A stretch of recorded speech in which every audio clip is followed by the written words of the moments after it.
Je m'appelle Djihad Adja, je suis maître de conférence en édition génomique et je fais partie du comité scientifique de Cure. Le microbiote intestinal, c'est l'ensemble des micro-organismes qu'on va retrouver au niveau de nos intestins.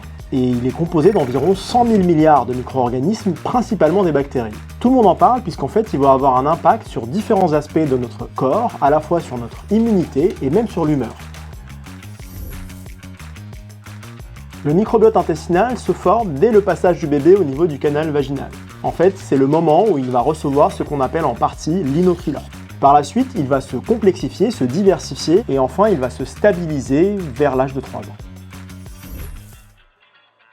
Un microbiote équilibré va être un microbiote divers où il n'y a pas une bactérie qui prend le dessus sur les autres. Tandis qu'un microbiote déséquilibré, on parle à ce moment-là de dysbiose, on va avoir certaines bactéries qui vont prendre le dessus sur les autres. Dans le cas d'un microbiote déséquilibré, très souvent on va faire face à des désagréments, notamment intestinaux, mais parfois même ça va jouer sur notre capacité de digestion et notamment aussi sur notre humeur. Parmi les symptômes que l'on retrouve dans un microbiote déséquilibré, on va avoir des sensations de ballonnement, un transit irrégulier, mais également des troubles de l'humeur et une immunité un peu perturbée.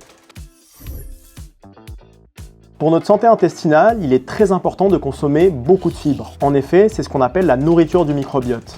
En les fermentant, les bactéries en fait vont limiter l'inflammation intestinale et favoriser la digestion.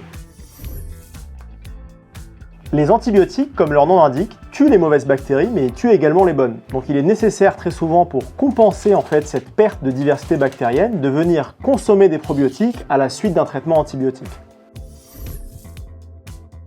C'est le fameux axe intestin-cerveau. En effet, notre intestin produit notamment de la sérotonine, qui est un neurotransmetteur qui peut réguler certaines de nos réactions et notamment notre humeur.